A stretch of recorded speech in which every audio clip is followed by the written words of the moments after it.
You already guessed it. Kate is back with even more journaling ideas, ways to fill up your journal, what to write about, what I specialize in.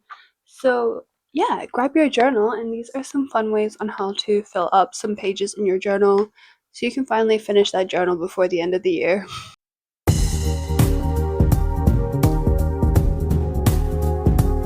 So I have a few just like general prompts you can use, or just different writing methods that could be fun to fill up your journal.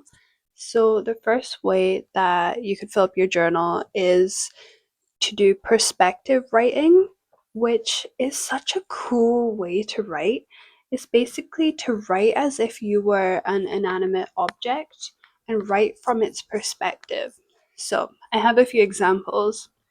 Write from the perspective of a leaf falling from a tree. You could choose a specific season. This could be in winter. Maybe you are the the last leaf to fall from this tree before the tree is fully leafless. And how does that feel to be the last leaf to fall from this tree? You could go so in depth. Or maybe you're an orange leaf that's falling in autumn. Or maybe you're a summer leaf that fell because some kids shook the tree trying to get apples from the tree. Maybe you're in an apple tree. Maybe you're a leaf on an apple tree. You can go so crazy with this question. Another example I have is right from the perspective of a childhood teddy that slept with you at night. So you're basically swapping roles with the teddies you used to sleep with at night. So imagine what would it be like from the perspective of a teddy? Like, oh, I'm lying next to this child every single night. They really snore really loud and it really annoys me. I don't know, you could go so crazy with this question. So that is a fun way to fill up a couple pages, and you could write about so many different things. It doesn't even have to be about an object. Write from the perspective of a different person. Write from the perspective of being royalty. Write from the perspective of living in a different country. What would it be like to live a different life that isn't yours? Like, you could let your imagine run so wild with this question. And then, secondly, I want you to list all the objects in your room. First of all, this is a very observant question.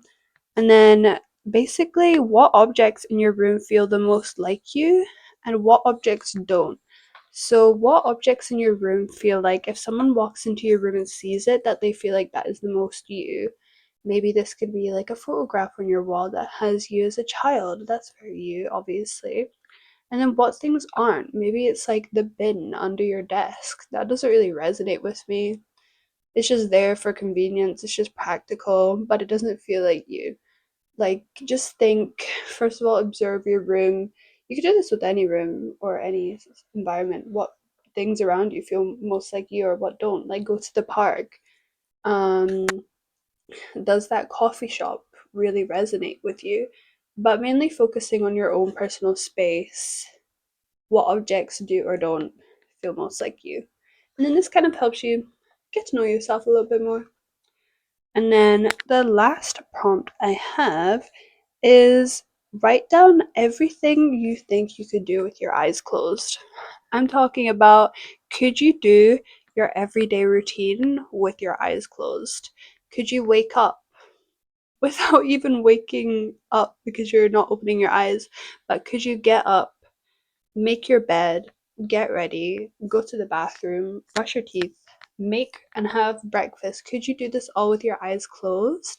Like, are you familiar enough with your surroundings to feel like you could actually navigate everything in your home, in your room, your commute to work, your commute to school, where to go? Do you think you've done it consistently enough to know exactly how to do that with your eyes closed? So answer that. And then what do you think's the most impressive thing you think you could do with your eyes closed? What's like a really cool skill that you have that you also think you could do with your eyes closed? Do you think you could paint with your eyes closed? Do you think if someone described an object that you could draw it just with your eyes closed, just from envisioning it in your brain? And this kind of helps you get to know how your mind and brain works, because you're solely kind of relying on your inner world to navigate your external world when you don't have your eyesight. And then this is also kind of a perspective question because you're kind of writing from the perspective of not having your vision. And then you can go like more in depth, like, oh, could I do these things if I didn't have my hearing or sound or smell? Like, what would it be like to live without all the senses? For me, I think the most impressive thing I could do with my eyes closed is a handstand, but then I'd need to look at the wall beforehand, so maybe I wouldn't be able to do a handstand for the full day with my eyes closed. But it just really gets you thinking about how your mind works and routine, muscle memory. So yeah, there's a few fun ways to answer your journals, fill up your journals. And as always, I will be back with more journaling videos for you guys. So I'll see you next time.